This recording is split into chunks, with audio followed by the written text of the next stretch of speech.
Hello, and welcome to my new series on how to vibe code a mobile app. In episode 1, we're going to first come up with the idea, and then we're going to come up with a vibe coding playbook to follow to build out mobile apps.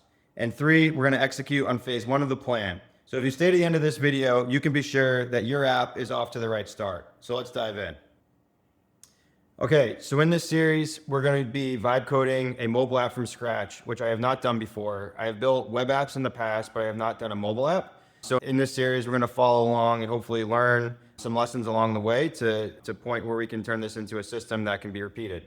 So feel free to join along and build an app of your own as we go through here. But in episode 1, we're just going to lay the foundation here to make sure that we're setting ourselves up for success. So what you're going to need to get started, we're going to use ChatGPT 5.1 as a thought partner.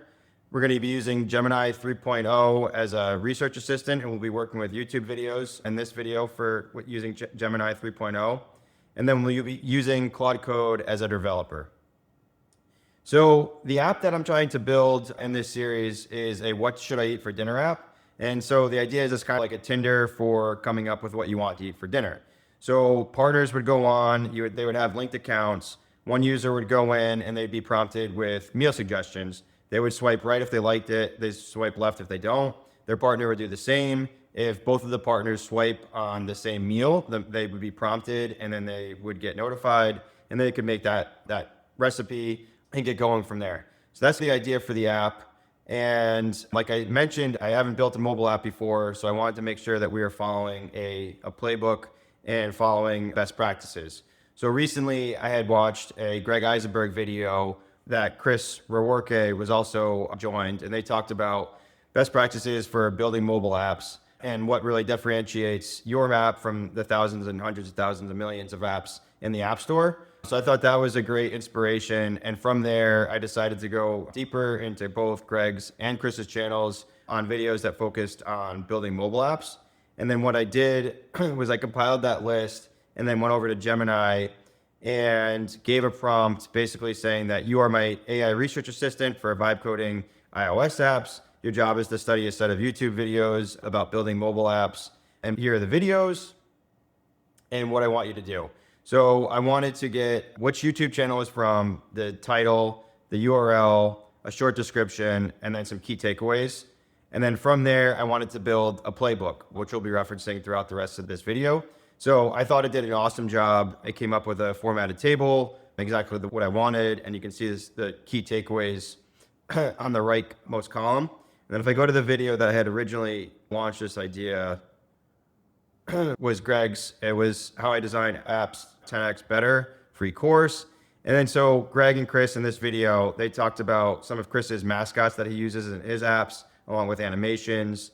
And then they focused on how widgets are a great retention grabber right now. If you can get your app to build a widget for your app and get that on the lock screen of someone's phone, that's huge real estate on their phone, and they're constantly going to be reminded of it. And then they also did a segment on icons and typography. So you kind of get the idea. So we pulled away the key takeaways from each video, and then we pulled that into a playbook, which I thought was great. It has core principles, phases, phase 1, phase 2, and as well as some do's and don'ts.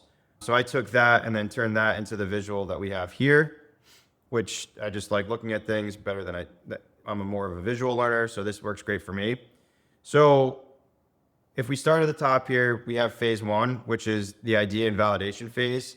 And what Greg and Chris mentioned in their videos, you want to make sure that your idea is validated before you go crazy and start building 1,000 things. So for me, and I think the way I'm going to deem this a success for myself is, number 1, can this solve my problem that I have at home? So on a weekly or nightly basis, my wife and I, we try to figure out what we want for dinner. There's the back and forth. I want something, she doesn't want something, we can't decide. So if I can get this, using this at my own house, and if we're able to use it successfully, I think that's a great start. So even if this doesn't go anywhere, I'm happy with this if I can use it at home. And then a long-term, bigger goal is that I actually get real users downloading it through the iOS App Store.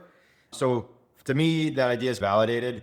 So I like where we are there. And then they also mentioned that a big key for success for mobile apps is making sure that the mobile app is tied to some sort of daily habit, whether that's like drinking water, whether that's meditating, whether that's working out, anything that you're doing daily. So this this fits perfectly. People eat dinner once a night, so boom, done.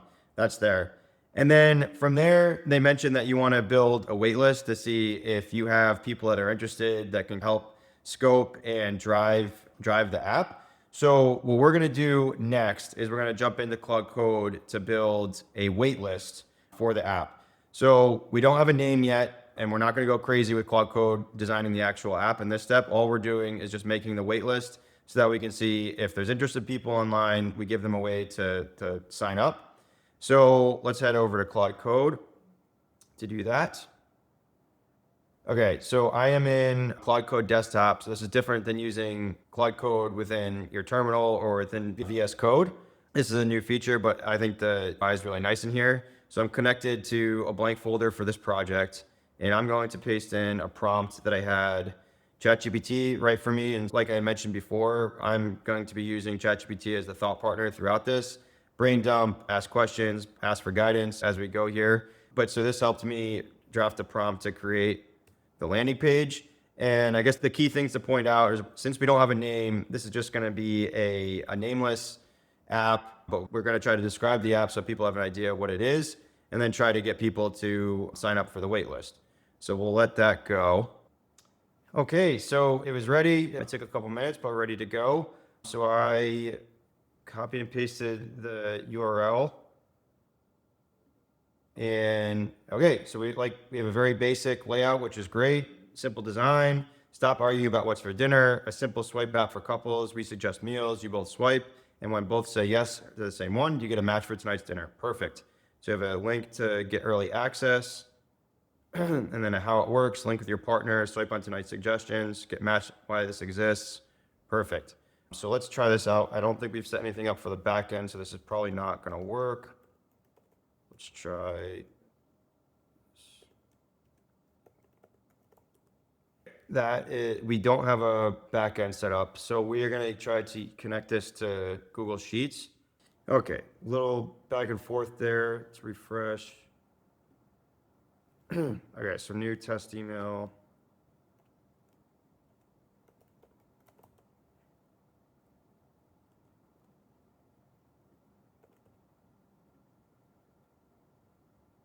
Okay. Success message there, but let's check the Google Sheet real quick just to make sure. Okay. And then show you guys. We are collecting emails. Okay. So that worked. And I think overall the website extremely basic, but it's exactly what we asked for. And now we have a landing page to gain and grab people that want to join the wait list. So I think this is in a good spot, and I think this is a good breaking point for the video today. Okay, so that's a great spot to end today's video. So we have successfully completed phase one. So we got the idea, we validated the idea, and we created the wait list for people to sign up. So in the next video, we'll be going into phase two, which is the vibe coding build loop. So that will be heavily involved with Claude Code and really designing the app and really getting into the nitty-gritty of the app build. So that's going to be very exciting. So if you like this video and you want to see future videos in this series, please make sure to like and subscribe. And if you have any ideas or suggestions on where we can take this app next, please leave a comment. And with that, I will see you in the next one. Thanks.